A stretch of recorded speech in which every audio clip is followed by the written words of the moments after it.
হলে দেশের ভিতরে বিশৃঙ্খলা সৃষ্টি হবে, তার জন্য সম্পূর্ণ দায়ী থাকবে এই জামাত এবং তার সাথে যে দলগুলো আছে মাঠে নেমে পানি ধরা করার চেষ্টা করছে, তারাই এর জন্য দায়ী থাকবে। আমি না বাড়িয়ে বলতে চাই, আমাদের কর্ম আছে, আমাদের নেতা শহীদ রাষ্ট্রপতি জিয়া রহমান আহ্বান সরকারের ঘোষণা দিয়ে যুদ্ধ করেছেন, দেশটাকে সামনে এগিয়ে নিয়ে একটা খাদ্য ঘাটতি দেশকে খাদ্য রপ্তানি দেশে উন্নত করেছিলেন। আজকে 1 কোটি মানুষ থেকে থাকে অবদান। আজকে গার্মেন্টস 2 কোটি 2.5 কোটি মানুষ 50 লক্ষ মেয়েরা সহ আজকে যে বিভিন্নভাবে তারা কর্মসংস্থান জড়িত, সেটা অবদান। আমাদের নেতৃত্বে এই দেশে মেয়েদের শিক্ষার জন্য শিক্ষাবর্ষ চালু করেছিলেন, মেয়েদের অবধি শিক্ষাবর্ষ চালু করেছিলেন, খাদ্য বিনিয়োগ শিক্ষাক্রমকে বাস্তবায়ন করার মধ্য দিয়ে এদেশের মানুষের শিক্ষার হার বৃদ্ধি করেছে।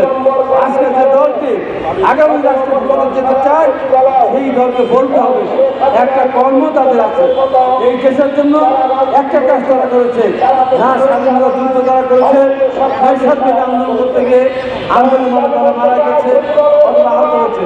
অর্থাৎ বিগত 11 বছর বিএনপি এবং ছাত্র সংগঠন সহ আমরা রাজপথে তেলের দাম বৃদ্ধি, গ্যাসের দাম বৃদ্ধি, লোডশেডিংয়ের প্রতিবাদে মিছিল করতে গিয়ে আমাদের নারায়ণগঞ্জ মুন্সিগঞ্জে আমাদের অনেক ভাই শহীদ হয়েছে।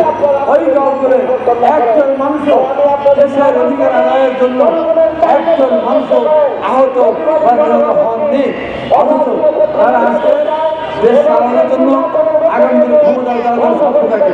হ্যাঁ, 24 আন্দোলন তারা মাঠে ছিল, আমরা ছিলাম, আমাদের অনেক ছাত্র যুবক আমাদের বিভিন্ন পেশার মানুষ শহীদ হচ্ছে, আমাদের 5 থেকে 7 গ্রেপ্তার হয়েছিল। এটা স্বীকার করার উপায় নেই। অথচ আজকে আমাদের সমস্ত অবদানকে বুঝিতে তারা সমস্ত অবদান নিজেরা নিতে চান এবং বিএনপি নিজের ষড়যন্ত্র করছে। আমি পরিষ্কার করে বলতে চাই, আগামী ফেব্রুয়ারিতে নির্বাচন হবে ইনশাল্লাহ। সেই নির্বাচনে দেশের মানুষ ধানের শীষকে ভোট দেবে। আগামী দিনে দেশ বেগম খালেদা জিয়া এবং তারেক রহমানের নেতৃত্বে এই দেশ সামনের দিকে এগিয়ে যাবে, এই প্রত্যাশা ব্যক্ত করে আমি আমার বক্তব্য শেষ করছি। জীবন অবাক না করলে কে করবে? 28% মিল্ক ফ্যাটের অবাক করার সাথে ফ্রেশ মিল্ক পাউডার জীবন অবাক করুক প্রতিদিন।